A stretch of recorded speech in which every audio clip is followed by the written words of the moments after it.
When a man comes home and things are in somewhat of a state of order, that there's care taken in the atmosphere of the home, it makes a man feel more successful to come home to that. I want a refuge, someplace where I can come that is a little bit different than everything out there.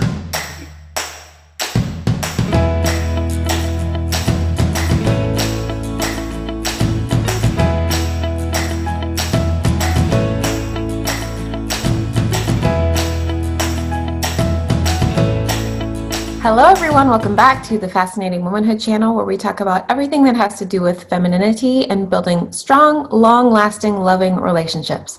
I am Cherry Lynn, and I'm so excited to be here with both of my parents, Dixie Andelin Forsyth and Dr. Robert Forsyth. Hi. Hi, good morning. We're talking about understanding men. We're digging in a little deeper into what men need from women. And obviously this is men and women in a relationship. And we narrowed it down to 7 really key points that we have discussed, and Dixie has in her book. Why is this part of understanding men? In order to understand a man, any man, whether it's your father, your brothers, or the man that you love, you need to understand what they need. It makes it so much easier when you understand their needs.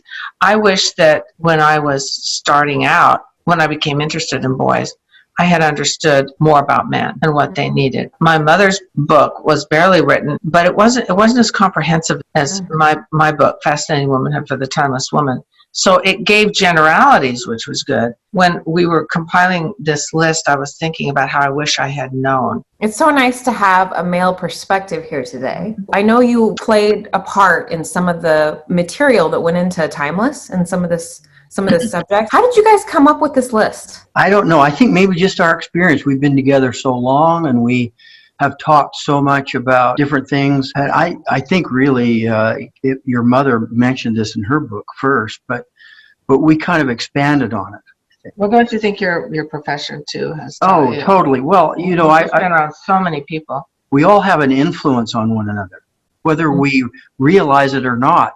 I have a great sense of direction, and I'll be able to find an address. And she laughs about this, but I'll find some address. She'll say something simple, and men love to hear this, by the way. That was amazing. How did you do that? I think what you're both trying to say is that pointing out the strengths in your man, pointing them out and saying something is something that is kind of lost. I think a lot of relationships, especially when you've been married a long time, it's a little bit easier to admire him when you're dating. Same thing probably goes for the man. It's easier when you're dating, but after a while, you just stop saying it.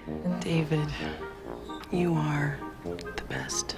And so That's really what point number 1 is about, is admiration. Human beings tend to take something or someone for granted if they have it around a lot. If you have plenty of money for food, for example, you take for granted, I need to go to the store and buy such and such. But we don't have to do that. We can catch ourselves and always be grateful and look for those things to admire because they're still there.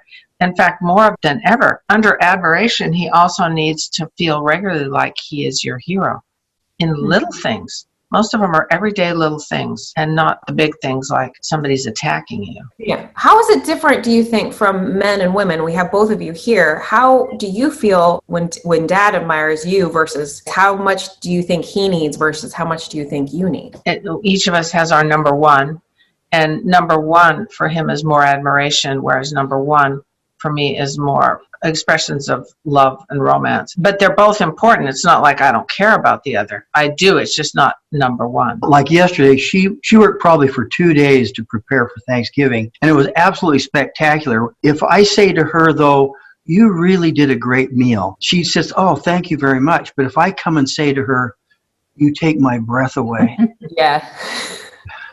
Or do you know how much I love you? She likes admiration for something she's done, but she loves the more romantic part of it. Whereas, I know sometimes she'll say to me, and I know early on in our marriage, she'd say, I really love you. And I'd say, oh, that's great. And is there anything else? And then she'd say, I really like the way you did such and such. I go, yeah, okay, right. I'm competent. I am a capable, successful man who is treating her well, and she's happy about it.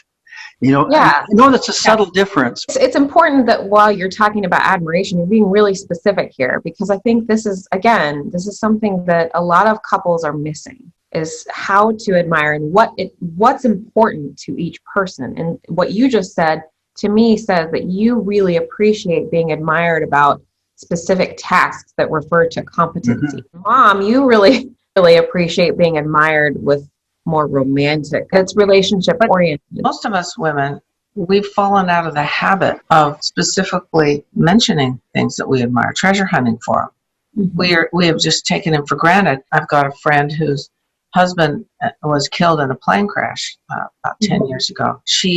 It was really hard for her. She had 4 kids. None of them were grown yet. But when she'd hear women after that complain about their husbands maybe being messy, she said, I wish I could see his shoes lying around. She realized how much that we all do take each other for granted if he would only walk through that door. Can I just say, in your book, you say you can be the magic in your relationship. I think that what we're talking about right now is part of that magic. Maybe early on in a relationship, you remember to do these things. Sometimes after years of marriage, you maybe notice something, but you just don't say it. The second one is physical intimacy. Physical intimacy obviously is touch, connection. If you're married, sex. We don't really advocate boyfriends having husband privileges because it puts a woman at risk. Physical intimacy is important for men and for women, but this is about men. It's more important, I think, longer in some ways for men even than women. Even longer in life, is that what you're saying? Longer in life. Okay. I'm talking specifically only about sex because women always long for hugs. Right. Hugs gives you oxytocin.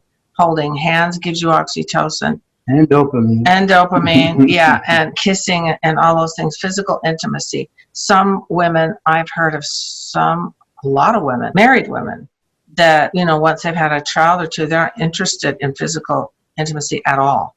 That's very common. It's not right to do that to your man, because when you take him off the market, when you marry him, you're basically monopolizing him. And if he takes a mistress or cheats on you, it's wrong. So physical intimacy is really important for men. It doesn't mean that you become a total slave or anything like that. We're not talking about those kinds of things. To the recognition of that part of his life where it's important to him, and it's a physical thing and an emotional thing. I had a man say to me about his relationship that had deteriorated, and he was starting to have some other interests in other women. I said, what happened? And he said, kind of sadly, she just lost interest in me. Oh, that's okay. And I felt bad for him because he really loved her, and he wanted a relationship with her, but he said she just didn't care anymore. Yeah. And I don't know, that's sad. When you're talking about touch, it can be even that alone can be very powerful. So I have some friends that they kind of expect their husband to be the one that comes up and touches, puts his hand on her back or gives her a hug. And I think a lot of women, especially when you get comfortable in your relationship, you forget to be the one that is the assertive one that goes in for a hug and a touch. It's not just about sex. It's about a really great connection. And even if your quality time is snuggling and watching a movie, that's still intimacy. Very much so, yeah. Right. Okay, the third one is to have a life partner. I like somebody to do things with. Now, some guys get into doing things with the guys. And, there's a place for that, but I'm just saying that I enjoy not going someplace by myself. I like to have Dixie with me, and quite frankly, I like to kind of show her off. I mean, she looks great, and I think that's partly why I like to get her a new outfit or something. It's like it's a pal that I do things with. And we were talking about maybe intimacy, but in some ways the best parts of intimacy are not necessarily sexual. They're being together, doing things together, having fun together. But I think what you're saying here is that having a life partner, it's really about having a strong friendship. And part of that word friendship includes a support system, someone that you trust, someone that, like you said, you want to do things together. You want to be together as much as possible. That's really what comes down to that whole life partner, friendship, trust, support system, someone that you can come to for anything. Bob sometimes he doesn't just work here in our city. He works in littler towns around, and I will go with him just for the drive if I can. Yeah. And just so we can visit the whole way down, the whole way back. We make that part fun. Now, if I'm too busy and I can't, then I can't. But if I possibly can, he'll say, do you want to come with me? I have to kind of find something to do while he's in the hospital. We recognize that it's fun to just drive together. I think this point is equally important to men and women. I think a lot of these points we're talking about are very specific to men, but this is one that I think everybody wants. One of the reasons we put it in is because some women, when they're raising their children, act like, don't bother me, I'm raising the kids.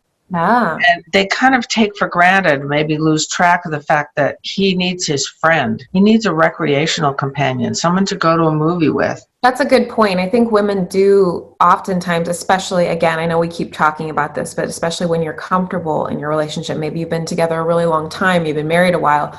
Women oftentimes even can do that with friends. They can kind of not necessarily make a life partner and a friend, but almost like your time and attention can be with other female friends or your children. I thought that was a really good point that you just brought up. You can kind of almost subconsciously have a life partner in your kids when we're talking about your time and intention, and you forget about the things that he needs. It's easy to get distracted. Yeah, it is. But also, don't forget, most of you are younger. When your kids are grown, some women make their best friend their adult daughter, and they are always getting together, constantly talking on the phone. He's kind of left out. That can also diminish your relationship. It isn't what you want, because everyone here wants that deep, romantic, lifelong relationship.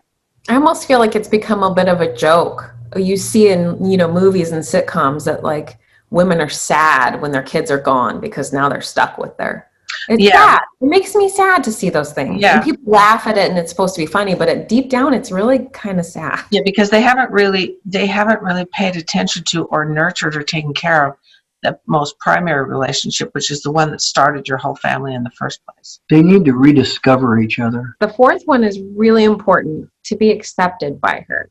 Acceptance is something we talk about so much in Fascinating Womanhood. We actually did a video entirely dedicated to this subject, and it's so great to have Dad here to talk about this. What does this mean that he needs to be accepted by her? Some women tend to make their husbands some kind of a lifelong project, and they're going to change them and get them to be the man they wanted rather than maybe what they've got. Sometimes they'll say, I married a diamond in the rough, so their job is to polish him endlessly. Yeah. Well, I think that what I appreciate is that, Dixie knows my weaknesses, but she accepts me for who I am and what I am, and she isn't always trying to remake me or change me or work on me or straighten me out or something like that. In fact, she'll say things to me like, you're right. That's a hard word to say, isn't it? You're right. or you really make a lot of sense. When you said that really made sense. She says stuff like that.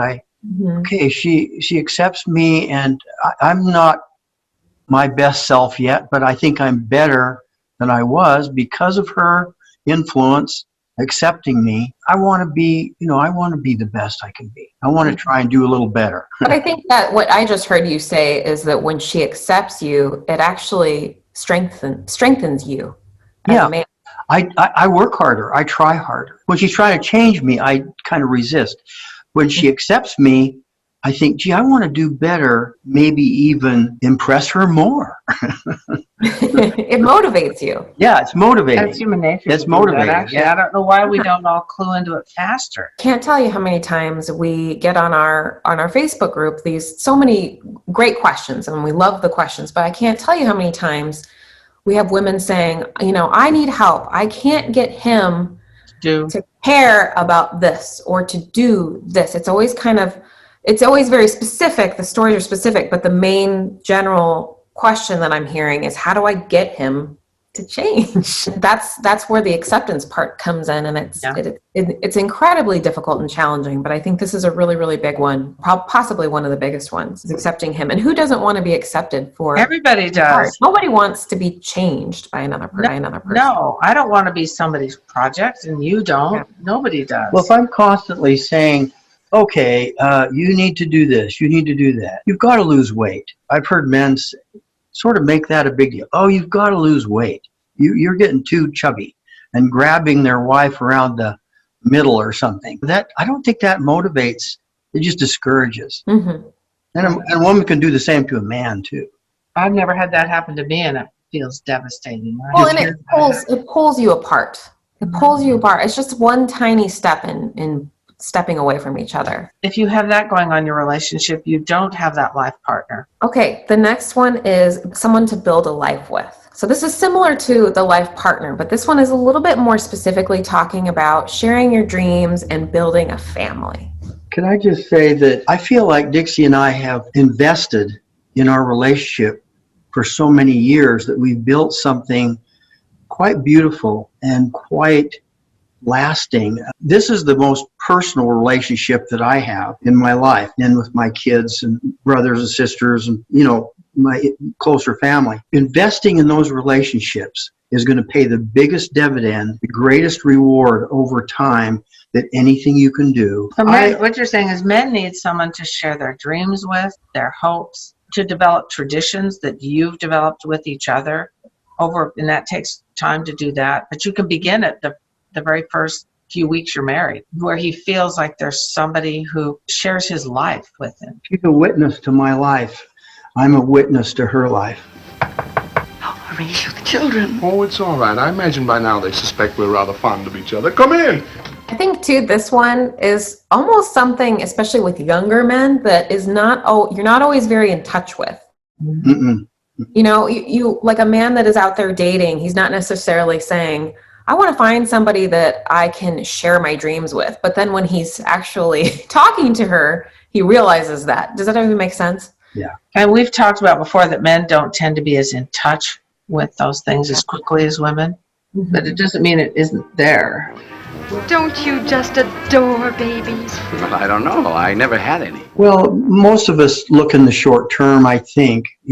What's going on today, and what do I need to do today, and what are you doing today? And we get that short-term thinking. When we talk about, getting upstairs into the bigger picture of things, now as I look back over 50 years of our marriage, I can see all that we've been through. We've been through so many things. Well, we've lost all of our parents. Yeah.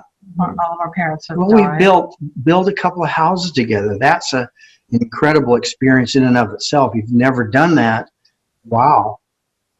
Don't do it. We've talked about doing it again. Yep. I think too with the family legacy, I think that's a really big one too.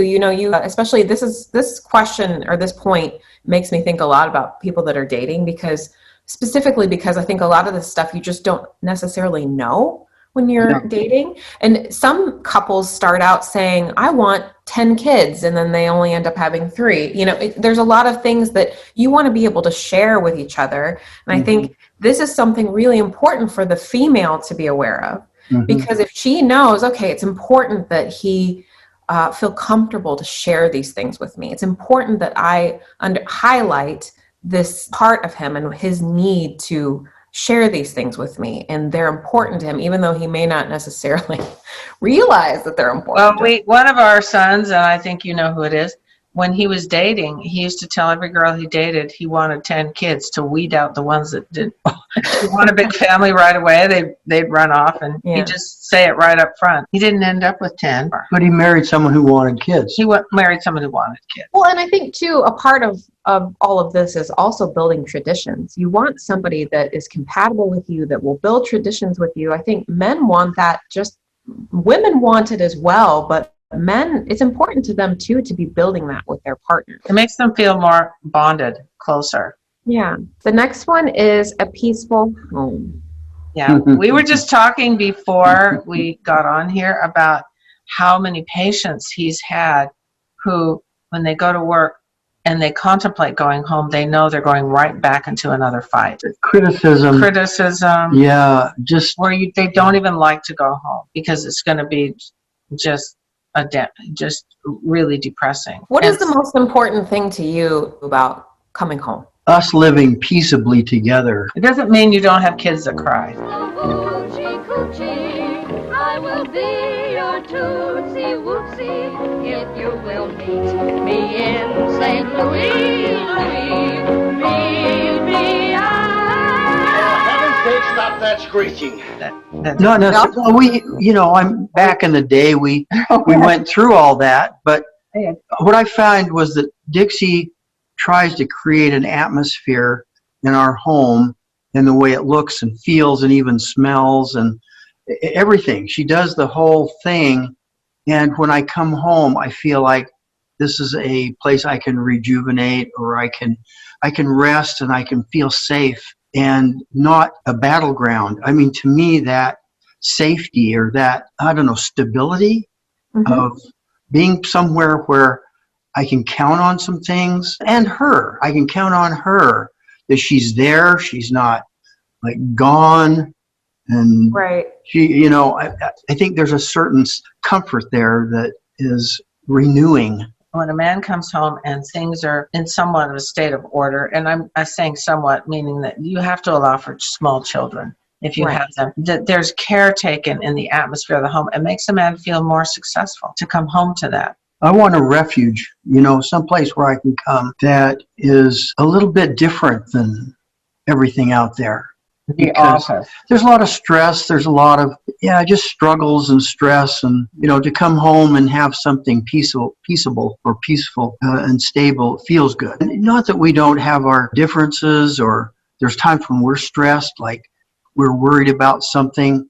We have to deal with those things. We take the time to talk, communicate with one another. We do it regularly. And I think that's an important part of a peaceful home, is regular talking and communication with one another and getting through the stress or the, misunderstandings or whatever it is. This point isn't just about a clean home. It's obviously about peace, and it's about care and curating your home to work for your family, the things that you love. If you love music, you're playing music. If you love, like Dad said, the smells of things, like you're paying attention to all the senses when it comes to your home, as well as it being a welcoming place. I think that's really important to men. It's important to women too, but it's different for men, especially the ones that are working and then they're coming home and they want a sanctuary from work. When you come home and you're tired or hungry or both, you had a bad day. Walk in and you have created, both of you, an atmosphere that's created so that when you walk in, it's kind of immediately, even if it's like our house and you walk into the laundry room. I'm home. The laundry room, that's why I put more effort into the laundry room, because I thought this is the first room in the house you see when you walk in. And I don't want it to be like, ugh. You can do those things, and it's subtle, but it's actually important, because when you walk in, the atmosphere that you have created, and that can adapt for whether you live in a tiny little flat or a great big mansion or tent. You can create atmosphere in it. And the last one, number 7, is being proud of her. Can you explain this one a little bit? Now, this is a Bob's thing, so. Well, I guess I found with Dixie that she constantly makes me happy that I married her, and proud of her, the way she takes care of herself and everything in our life, and makes our life so great. Everything she does is to help our relationship and our atmosphere and our family. And she's so relationship oriented that she's really taught me more relationship skills than I probably had maybe naturally. But specifically, I think we're talking about here how it took me years. I can't believe it took me so long to figure out, when he works hard all day and he comes home, how many times he wants to go out and do something. Let's go out and go somewhere, even if it's just an errand. I think, why does he want to leave when he just arrived? It's because he said he likes to show me off. Oh, that's so cute. Until he actually verbalized it, I couldn't quite figure out why he didn't like to just stay home. I thought, is I haven't created enough of a welcoming atmosphere? Yeah. No, I come home and she looks great. I think I've got to take her out somewhere. We got to do something. Well, that's really sweet. And I think that's a good example, too, of how women can interpret things. You didn't realize. You thought maybe you'd done something wrong. It's like, well, understanding this helps you understand him a little bit better. I want to stay here and relax. I think that's very unique. I think you are very, very unique. And I think it's so wonderful that you do that. But I think we're not saying women need to go be beauty queens and just no. dress to the nines every day. It's more about that. I'm proud of her and I want to show her off. And not every man is going to show that in the same way or feel it about the same thing. Right. There's some men that don't like their wives to wear very much makeup. There's some men that don't like. I know. I knew one man that didn't like his wife to dress up because he was afraid that some other guy would be interested in her. He didn't want her to look too good. And so that's the reason why guys don't want their wives to wear makeup. Sometimes. And I know another guy who said he didn't like his wife to look too good because it made him look worse. He felt like he was looking older than her. And so I can't say that everybody thinks the same way, but we all are aware of the concept of the man who marries the trophy wife. Yes. There's a part of many men that want to feel like they're married just for themselves, whether they show off or not, to feel like they're married to somebody that they're attracted to, that other people think is attractive. Yeah, well, look, here's an attractive woman who is my partner, who loves me, and that validates me. Now that's a little selfish, but I've said so many times that men are very visual, and you know, we're not saying that you have to be, again, like this beauty pageant queen kind of thing. I think this is more about making the most of your looks, and it's about caring about your appearance, having good self-esteem. I think I have friends that I think I've seen the pride in his eyes when his wife is just a good mother. In front of other people, in front of his friends, or brag about her job and say, you know, she's been doing such a great job with this. Or we have a family member where the husband brags about his wife's cooking a lot, and he's proud of his wife and how great of a cook she is. She comes in with this great food. They're watching a ball game, and she comes in like this angel with this like it was tray. So easy. And she says, but it was. This tray of food, and she puts it down, and everybody just looks at him and says, wow, you are lucky. And he's going, yep. Well, and he felt proud, right? He felt proud to be married to her. And so it's, I guess the point here is it's not just about appearance. It can be about your skills, or you know, if you have a job and you're done a really good job, he wants to be proud of you for so many different things. I guess I don't know many situations where you could point out that a man isn't proud and what it's done to their relationship. I don't know if you guys can speak to that. Well, I've seen it over and over throughout my life, where a woman totally lets herself go. Sometimes children are embarrassed to be with her because she doesn't take care of herself at all, and she's kind of loud and critical and things like that. And they're afraid that their friends will think that's what you're going to be like when you get older. I found that our kids generally, though, like to bring their friends over and meet us because I think they're proud of us. Well, everybody wants to be that person. You want to be someone that someone's proud of. Men are built that way, to be visual. Yeah. So it's not really fair to say because they're different from us, it's negative or they're superficial. They need to be more like us. That's a big mistake that a lot of women, particularly today, make in thinking we have to be alike. Or you'll hear people say, this couple's perfect for each other because they're so much alike. That can mislead some people into thinking, well, he has to be just like me. He has to care about the same things and be sensitive about the same things. And it's not hardly ever true. We're different, but we have learned to complement one another with our core strengths. And that's what all of you ladies out there can do too. All these things are principles that you can incorporate into your life, whether you have found the right one right now or not, because this can help you understand what men need ultimately. And if you're dating, you're not going to obviously providing him with a safe haven and atmosphere, but you can know where you're going with it. Where you're headed. Yeah. Well, this has been incredibly helpful. Thank you both so much for discussing this with us today. I know we could go on and on and on, and there's so many other things we could talk about, but I think it was great talking about these 7 points because these are really, really important ones. And if you want to learn a lot more, you definitely need to buy a copy of Dixie's book, Fascinating Womanhood for the Timeless Woman, as well as her workbook that goes along with the book. The workbook, specifically with this section of Understanding Men, is so incredibly helpful because you can go through and it asks you all these questions and you can fill it out. It's a wonderful tool. Personalized, yeah. Yes, it's really great, especially for this topic. So I'll attach links below for all the places that you can get Dixie's book and all of her other materials, as well as all the places you can find us on social media. We're on Facebook, Instagram, and of course, we're here every week. So don't forget to hit subscribe so you will get notifications when we have new videos. And I think that's it. We'll see you next time. Bye. Bye.